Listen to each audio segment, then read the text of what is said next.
The Cat and the Turtle, Part 1. In the blinding frost of a blizzard on the Himalayas, an orange cat made its way up the mountainside. He deftly pawed along the snow underfoot. Suddenly the ground fell beneath his foot, yet on pure faith alone he leapt across a narrow but hidden chasm that opened beneath him. He glanced back only for a moment and trod upward. He was shivering and breathing hard in the thin air. He made his way around a boulder, exhausted by his climb, and scooped out a little hole in the snow in which he could rest and wait out the blizzard. The winds whipped around him, wailing as they went. It was as if he could hear the spirits of many dead climbers who had failed along this trail before.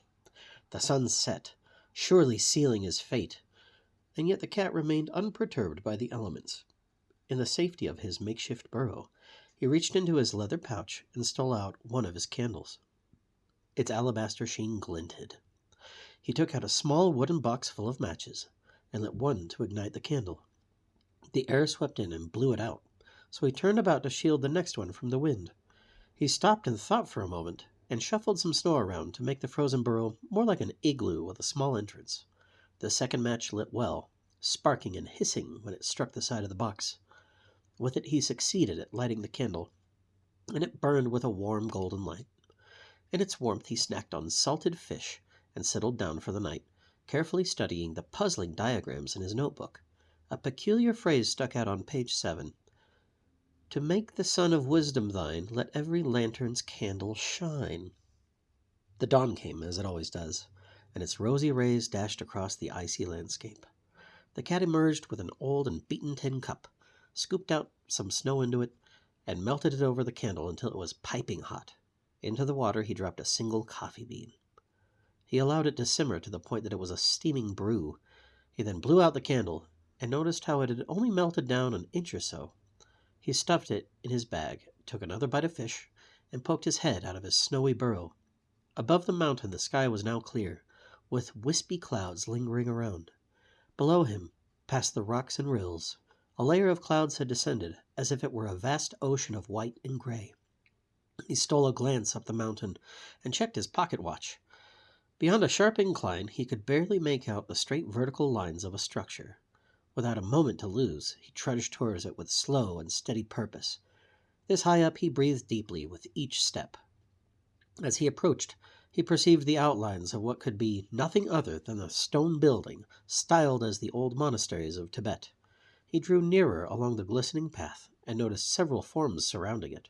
He realized that the entire place was surrounded by fearsome creatures.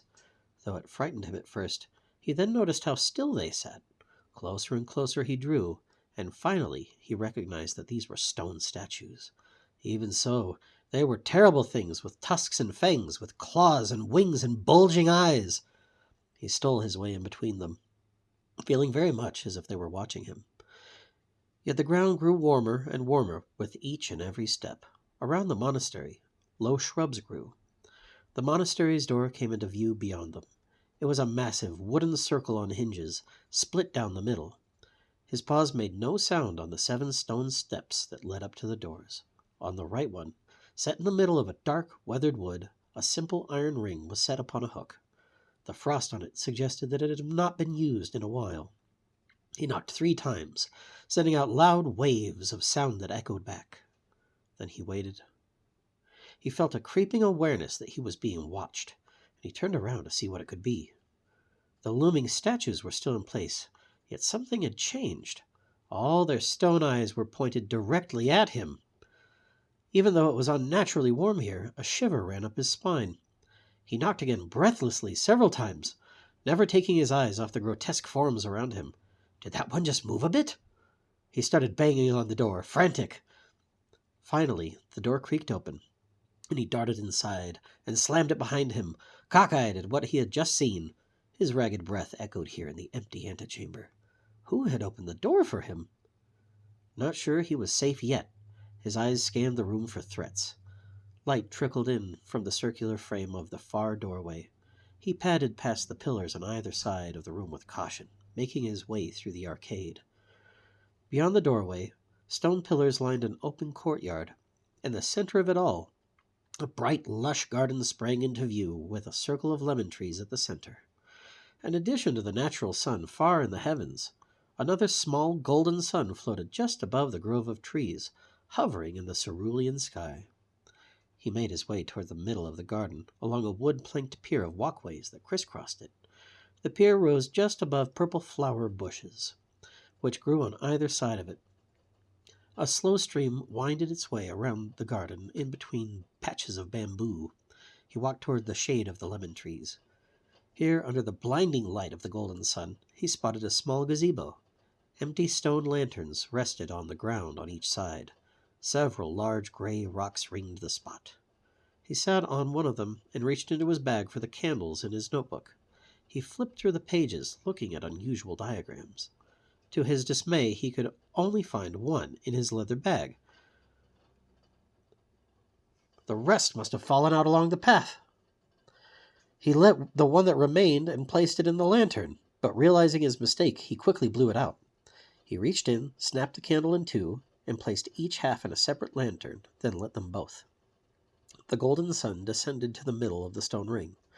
It was quite large, and knocked terracotta tiles off the gazebo roof as it floated to the ground. The cat squinted at the blinding light, which dimmed until it was tolerable. To his astonishment, the sun was shaped like an egg, and to his further astonishment, once it settled on the ground, it started to hatch. He dashed behind the rock, wondering if he'd really made the right choice in lighting those candles. Now it was too late for second guesses. From behind the rock, he poked a single eye out to watch the egg hatch. It didn't take long. Golden eggshells fell to the ground, and before he knew it, the front half of a turtle emerged from the egg. The cat's tail flicked back and forth in anticipation, yet he did not move from his spot. The big turtle slowly shook off the remaining bits of shell and yawned. He looked up and saw the lemons, licked his beak, and stretched his long neck up in an effort to grasp the nearest one. Unfortunately, it was just out of reach. After a few futile attempts, he mumbled some words under his breath, then asked out loud, "Would you mind helping me get these? I cannot quite seem to reach." The cat popped his head up from behind the rock, blurting out, "Who? Me?" "Yes, you." The cat gracefully climbed the tree and batted down a few ripe lemons. The turtle munched on them. Up high in the tree, as cats often do, he became too frightened to climb down. "Could you help me?" he pled. The turtle shuffled over underneath him, hoisting his vast scaly head high for the cat to hop onto, and set the cat down on the ground. "Thank you," the cat mewed. The turtle ate 3 more lemons and turned his attention to the cat. "Well, what are your questions?" he inquired. The cat, still shaking, asked, "Wise Turtle, what can you tell me about courage?" "A fine question. Let me recount to you a story I once heard."